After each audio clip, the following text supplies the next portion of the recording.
CNBC बाजार प्रस्तुत करता है crypto corner powered by Binance. नमस्कार, क्रिप्टो कॉर्नर में आपका स्वागत है और हमारे साथ आज सब चीज़ों पर बात करने के लिए मेपल फाइनेंस के सीईओ एंड को फाउंडर सिड पावल हैं। सिड, बहुत शुक्रिया हमारे साथ जुड़ने के लिए।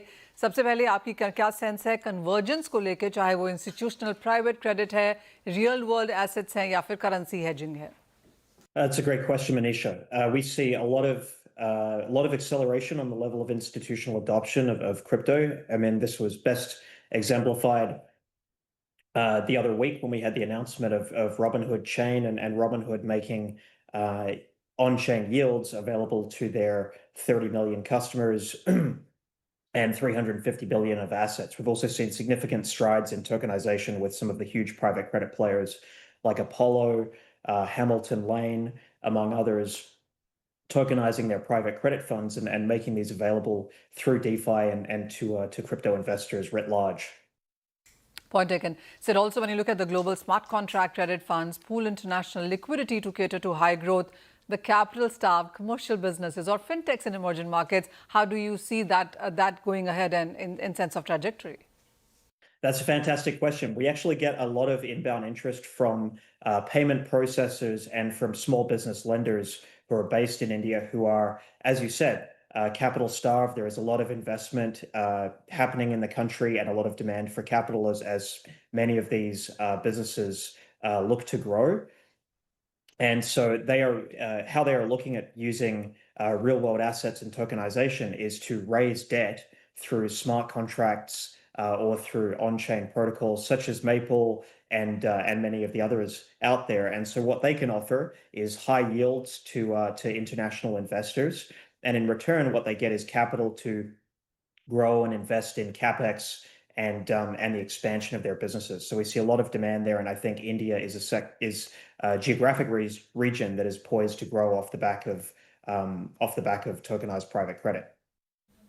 Point taken. Sid, also when it comes to cross-border regulatory or forex currency hedging hurdles, that of course must be resolved before Indian institutional players can seamlessly deploy capital into decentralized markets, would you say? I think FX hedging cross-border is going to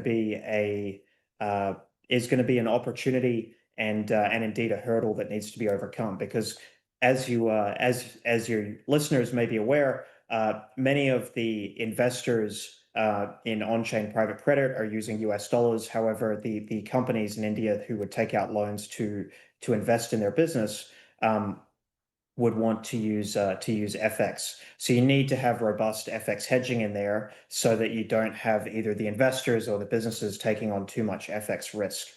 We've seen green shoots in this area. I do know a number of companies who are looking to provide that hedging either as OTC desks or through tokenization of the Indian rupee.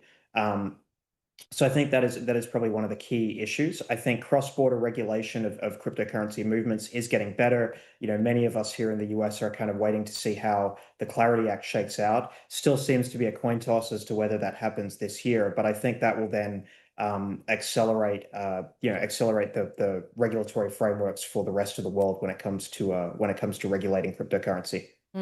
Sid, as an institutional banker by trade, how do you balance programmatic, smart contract, automation with traditional human-led credit underwriting? What we do is we use we use the smart contracts on Maple's side to raise the capital. We use this for many of the operational burdens, which used to be quite cumbersome when I was back in institutional banking. So calculation of interest payments, settling payments and settling loans. And then where we overlay human expertise is on the actual credit underwrite. So Maple's core business, we have close to 2 billion in loans outstanding against large cap cryptocurrency like Bitcoin, ETH, Solana, and XRP. So we overlay human judgment on top of programmatic smart contracts. But increasingly, we're also using AI to monitor volatility and to alert our ops team and credit teams, when there is a spike in volatility and therefore more riskiness as to these loans. But that's how we do it today, and I expect the use of AI to continue to surge in our business. Sir thank you so much for joining in. तो clearly जहां तक human lead credit underwriting की बात है या फिर उसको smart contract automation कह रहे हैं, सिर्फ जैसे हमें बता रहे हैं कि सारा कुछ आगे जाके कन्वर्ज हो जाएगा स्मार्ट कॉन्ट्रैक्ट्स के साथ साथ real world asset tokenisation, stable coins, और जिस तरह से लोग पैसा भी यहाँ पर क्रिप्टो में इंस्टीट्यूशनल की तरफ लगा रहे हैं वो काफ़ी यहाँ पर बढ़ता हुआ दिखा भी है। CNBC बाजार प्रस्तुत करता है crypto corner, powered by Binance.